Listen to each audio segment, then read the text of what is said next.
Alors, le terminal de conteneurs du canal de Suez à Port Saïd a fait l'objet d'importants travaux de modernisation et d'agrandissement. Un total de 60 millions de dollars a été investi sur les quais et dans l'outillage. Et ça, c'est un projet parmi plusieurs autres méga-projets dans la zone de canal du Suez qui vraiment contribue à la réalisation du plan ambitieux de l'Égypte afin de réaliser son plan économique de performance positive économique actuellement.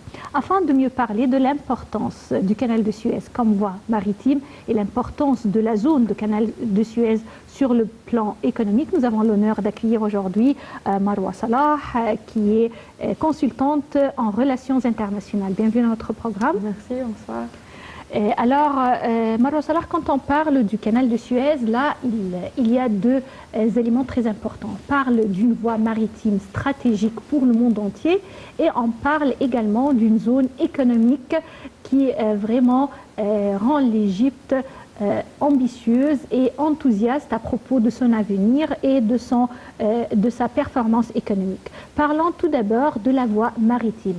Selon vous, est-ce que le canal de Suez actuellement possède la même importance qu'avant ou non, étant donné qu'il y avait des doutes, mais on a vu avec par exemple l'incident de Evergreen que non seulement le canal de Suez est parmi les voies maritimes les plus sollicitées au monde, mais également le blocage du canal, c'est vraiment critique pour le monde entier.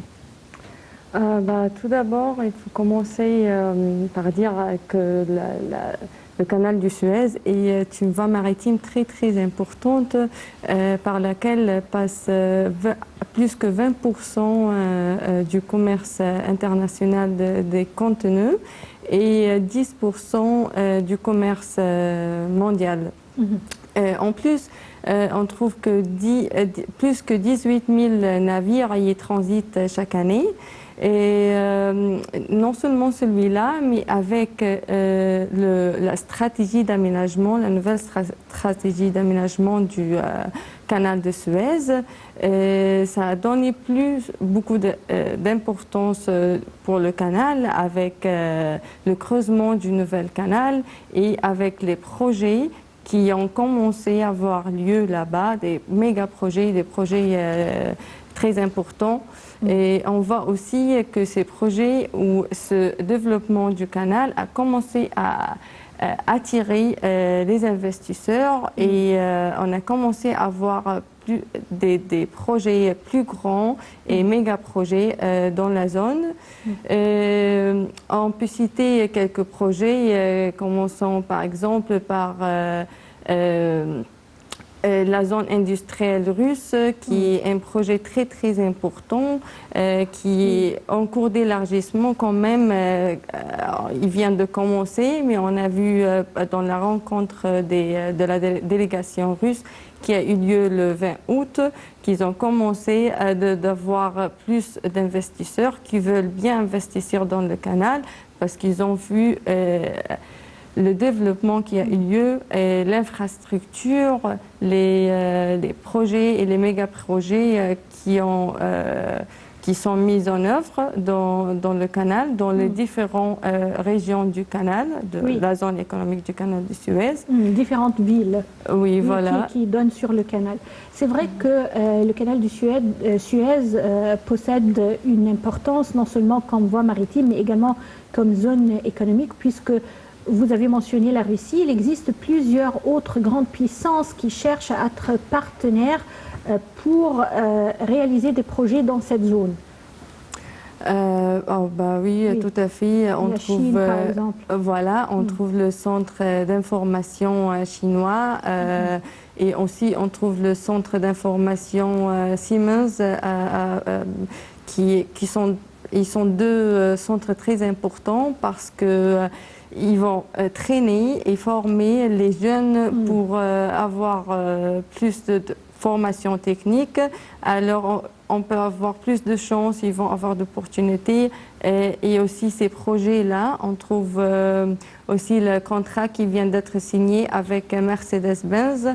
Et c'est un projet très important qui va commencer bientôt, alors en cours de développement. Tous ces projets-là, ils vont créer des opportunités pour les jeunes. Ils vont aussi contribuer non seulement au développement économique de la région, mais du pays entier. Et surtout, lorsqu'on trouve les travaux qui continuent, les travaux d'infrastructure dans les différents ports, les 6 ports qui se trouvent dans la région et aussi les zones industrielles, ces travaux-là et ces infrastructures continuent à attirer les investisseurs dans la région.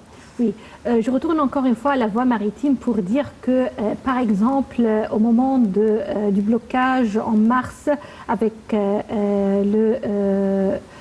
Evergreen, il y avait des rumeurs que peut-être le canal de Suez ne va pas supporter de telles transformations, également d'ajustements. Mais bonne nouvelle, Evergreen a traversé le canal la semaine dernière avec beaucoup de réussite et sans problème. Alors ça signifie que cette voie maritime reste sollicitée malgré les difficultés qui ont été causées pas par le canal, pas par l'autorité du canal, mais peut-être pour d'autres circonstances qui n'ont pas vraiment un lien avec l'Égypte. Oui, tout à fait. On trouve les nouvelles, on voit les nouvelles et on trouve aussi que les indicateurs mondiaux, ils montrent l'augmentation dans la région avec des milliers de dollars comparément à les années dernières. Et voilà, ça continue, le développement continue et malgré que cet incident que tout le monde a regardé était choquant, mais ça continue, le développement continue, ça n'a pas bloqué le passage des navires et le commerce mondial dans la région. Qui a souffert à cause de cet incident, ce qui signifie que le canal de Suez reste une voie stratégique. On passe à la zone économique qui est très sollicitée également pour un partenariat équitable avec les grandes puissances, à commencer par un plan de restauration et d'infrastructure mesuré et étudié par l'Égypte. Quels sont les axes de ce plan d'infrastructure qui peut encourager les investisseurs étrangers à venir s'installer dans cette zone?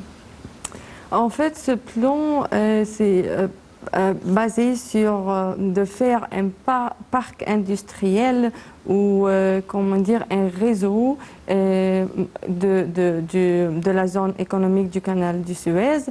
Alors un parc industriel qui comprend plusieurs industries, usines et grandes industries aussi, ainsi que petites industries qui alimentent sur la grande industrie. C'est le fait de créer des clusters ou des réseaux d'industrie, comme si on peut citer l'exemple de la fabrication des voitures de train électriques, ce nouveau projet en cours.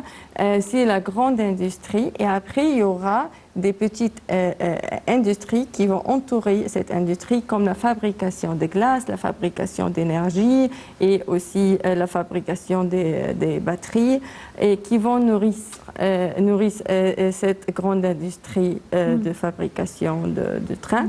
Alors, avoir aussi un parc industriel qui contient plusieurs industries va attirer les investisseurs pour investir là-bas. Comme aussi le développement des infrastructures, les travaux qui ont eu lieu, ainsi que les projets de dessalement d'eau, les projets d'énergie, tout cela attire les investisseurs. Alors, c'est notre invitée Marwa Salah, consultante des relations internationales. Restez avec nous pour plus d'analyse juste après cette petite pause.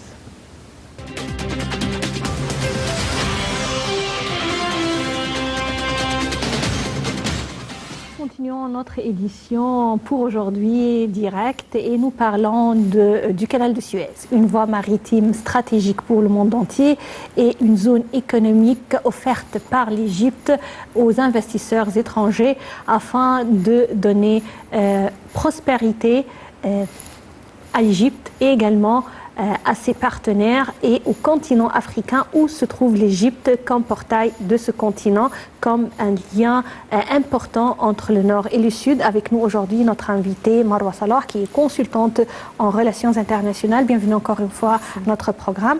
Avant cette pause, nous avons parlé d'un élément très important concernant la zone économique du canal du Suez, non seulement les méga-projets, mais également les centres pour le transfert de la technologie et pour la formation des jeunes qui doivent être bien formés afin de répondre aux besoins du marché du travail actuel dans cette zone. Comment voyez-vous ce processus ? Moi, je trouve qu'on commence par créer des centres de formation, centres technologiques dans la région. C'est un élément très, très important pour le développement de cette région. Parce que le fait de former les jeunes dans la région et même avec la technologie qui se trouve là-bas, les usines qui se trouvent là-bas, avoir des formations techniques dans les différentes usines qui se trouvent dans la région est très important parce que là, on va avoir une génération capable de travailler dans ce genre d'industrie. En plus, là, lorsqu'on trouve des projets et méga-projets qui nourrissent à ces centres de formation et aussi sur des autres petites entreprises et petites industries, c'est un fait très important de créer des clusters dans la région et ça va élargir la région, attirer plus d'investissements et des pays, des compagnies qui vont faire des projets là-bas. Oui, alors on cherche ce genre d'investissement étranger direct, IED, et c'est à travers vraiment l'ambiance favorable à l'investissement. Selon vous, quelles sont les facilités, les lois et également les services qui ont été offerts récemment aux investisseurs afin de faciliter cette implantation de zones franches et de zones industrielles dans la zone de canal de Suez? Là, il faut mentionner tout à fait la nouvelle loi d'investissement de 2017. Cette nouvelle loi est très importante pour l'investissement, non seulement dans tout le pays, mais surtout dans les zones industrielles, parce qu'il offre beaucoup d'incitations financières et des garanties pour les investisseurs pour investir dans le pays. Et on trouve des citations qui arrivent jusqu'à la franchise douanière ou des taxes ou des VAT. Alors tout cela encourage les investisseurs de venir investir dans cette région parce qu'ils vont économiser et ils peuvent investir et gagner plus qu'ils peuvent faire ailleurs. Et aussi, ça ouvre la porte pour des coopérations, différents genres de coopération entre les investisseurs. Oui. Également, l'Égypte vraiment reste au carrefour de 3 continents, l'Afrique, l'Asie et également l'Europe. L'Égypte est préoccupée par l'avenir non seulement de l'Égypte, mais du continent africain. Et également, à travers cette zone économique du canal de Suez, c'est une relation gagnante-gagnante dans tout les voies dans toutes les directions puisque les investisseurs occidentaux qui vont venir s'installer dans cette zone auront également un marché énorme, non seulement en Égypte mais en Afrique. Que pensez-vous de cette relation et de ce rôle joué par l'Égypte au centre ou au carrefour de ces 3 continents ? En fait, le fait que le canal de Suez existe dans cet endroit très spécifique et très important entre les différents continents, ça encourage les commerciaux, les investisseurs de travailler là-bas. Et aussi, non seulement du continent européen, mais aussi africain et de la région MENA. Et on trouve la coopération lorsque ce hub où existe ce réseau industriel existe, va aider à créer plus de coopération entre les commerciaux de différentes régions. Et ça aussi renforce le rôle que l'Égypte joue comme un médiateur et aussi le genre principal qu'elle joue entre les différents pays du monde. Oui. Il faut également avouer que le Covid-19 a pesé sur le monde entier en ce qui concerne surtout le niveau économique. Bien sûr, l'Égypte a pu résister face à ce défi avec beaucoup de réussite et également presque sans dégâts, mais quand même l'économie mondiale a été affectée par le Covid-19. Comment voyez-vous le post-Covid actuellement? Comment sera l'avenir de la zone après cette période bon, je peux dire, de chaos causé par la pandémie de Covid-19? On continue à voir les conséquences et les effets de la crise de Covid-19 dans tous les pays. Et l'Égypte est l'un des pays qui ont souffert le moins à cause de sa stratégie contre cette crise-là et les différentes décisions qui ont été prises sous la direction de son Excellence le Président Abdel Fattah el-Sisi. Alors, on voit que le développement continue et que l'Égypte reste à avoir un rôle très important et aussi reste la troisième en Afrique comme les pays développés malgré la crise, et aussi la région du canal Suez et aussi les différentes régions et les différents investissements qui ont eu lieu dans le pays continuent. Et là, la période où on est maintenant, on a dépassé un peu ce qui c'est les effets de Covid, où on est habitué, on a pris les bonnes décisions, donc le chemin s'est ouvert pour continuer à développer le pays et souffre le moins de la crise. Oui, on peut dire que la voie maritime du canal de Suez est dotée de 10% du commerce mondial, à peu près 10%, 12% du commerce mondial. Avec la crise de Evergreen, on a vu également que c'est indispensable pour l'économie mondiale, le commerce international, de ne plus passer par le canal de Suez. Ce n'est pas vraiment faisable et ce n'est pas envisageable.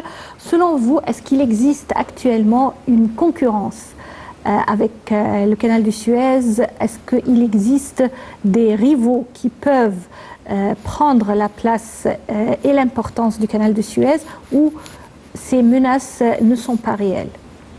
Quand vous l'avez bien développé, ce blocage qui a eu lieu après l'événement de Evergreen, on a vu que l'importance du canal de Suez et que ça ne peut pas être déplacé, remplacé par une autre rivière, des autres canaux, parce que l'importance de l'endroit du canal de Suez comme une voie maritime, comme vous avez dit, plus que 10% du commerce mondial il passe et transite 18 000 navires qui transitent chaque année. C'est un très grand nombre, c'est très important. On ne peut pas imaginer que ça passe ailleurs ou que des autres rivières, des canaux peuvent remplacer le canal de Suez. En ce qui concerne également les projets relatifs attentifs à la zone du canal du Suez comme zone industrielle, comme zone franche, comme zone économique. Il existe des projets très importants. Un de ces projets est bien sûr, il existe les projets de l'énergie, surtout l'énergie verte et renouvelable, mais il existe un autre projet important également en ce qui concerne l'infrastructure, c'est la construction de la station d'eau à Port Saïd avec un coût qui s'élève à 11 400 000 $. Alors là, c'est vraiment une station géante qui va couvrir toute la région sans souci en ce qui concerne la protection des ressources hydrauliques. Là, l'État est en cours de faire des projets très importants. D'anticipation. Oui, voilà. Et projets d'énergie, comme vous avez dit, renouvelable, et aussi de dessalement d'eau et des projets d'infrastructure qui aident bien au développement de la région. Et on trouve des projets à côté des différentes zones industrielles qui se trouvent dans la région. Ça aide au fonctionnement de ces zones-là. Et ces projets de développement, ils sont importants pour le développement du pays, le développement économique en général, et pour l'énergie, pour savoir comment utiliser l'énergie, de trouver des sources ailleurs, comme l'énergie solaire, comme le dessalement d'eau. Et là, on voit l'importance de ces genres de projets dans la région. Oui. Non seulement pour Saïd, mais aussi à Sourna. On a 2 projets à Sourna, projet de transformation d'énergie et projet de dessalement d'eau. Le parc éolien qui se trouve là-bas pour l'énergie, oui. Ce qui est également très important, que au cours de ce plan tracé par l'Égypte pour la vision de l'Égypte 2030, la culture également a été sollicitée et n'a pas été oubliée, même dans la zone du canal du Suez, puisqu'il existe un projet de musée retraçant l'histoire du canal de Suez. Ce projet, il existait depuis longtemps, il a piétiné plusieurs fois, il a été arrêté, mais maintenant il est parrainé par l'autorité, par le président de l'État, le président Fattah el-Sisi, afin de tracer de près l'histoire du canal et les efforts des Égyptiens qui ont creusé le canal. Ça, c'est très important, ce côté culturel également qui n'existait pas avant. Tout à fait, parce que là, on voit les efforts qui ont été faits en creusant le premier canal, et aussi on voit les efforts qui ont eu lieu pendant cette période-là, sous la direction de son Excellence le Président de Fattah el-Sisi.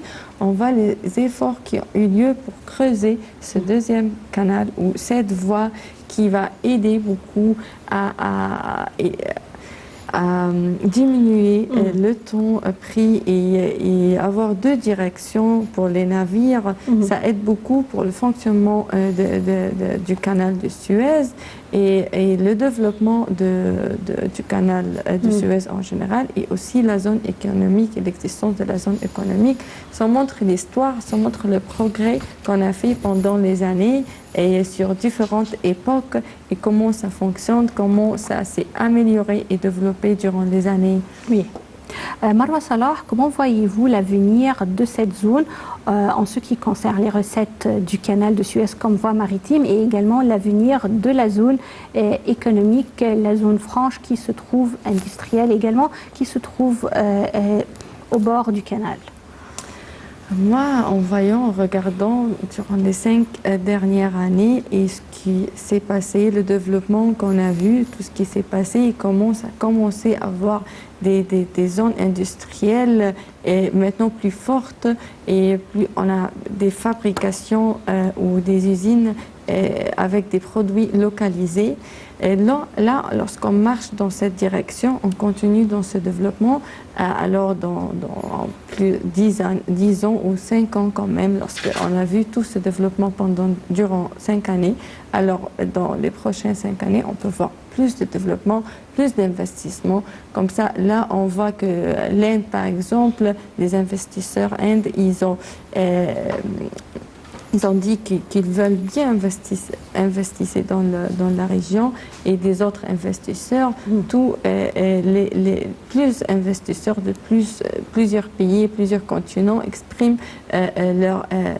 qui sont intéressants bien dans cette région-là. Oui. Alors, ce qu'on fait et ce qu'on continue à faire, là, ça aussi montre l'image de l'État et comment on voit un progrès et le développement de la zone. Donc, je vois une zone plus développée et même plus élargie et avec un avenir prospère alors. Ouais, voilà. Oui, alors avec ce ton optimiste, on termine notre édition pour aujourd'hui. Je tiens à remercier notre invitée Marwa Salah, qui est consultante en relations internationales. Merci bien. Merci à vous. Merci bien. Chers téléspectateurs, on arrive au terme de cette édition. Rendez-vous demain, une nouvelle équipe et notre programme direct. Passez d'excellents moments avec la suite de nos programmes sur l'Internet international. Au revoir.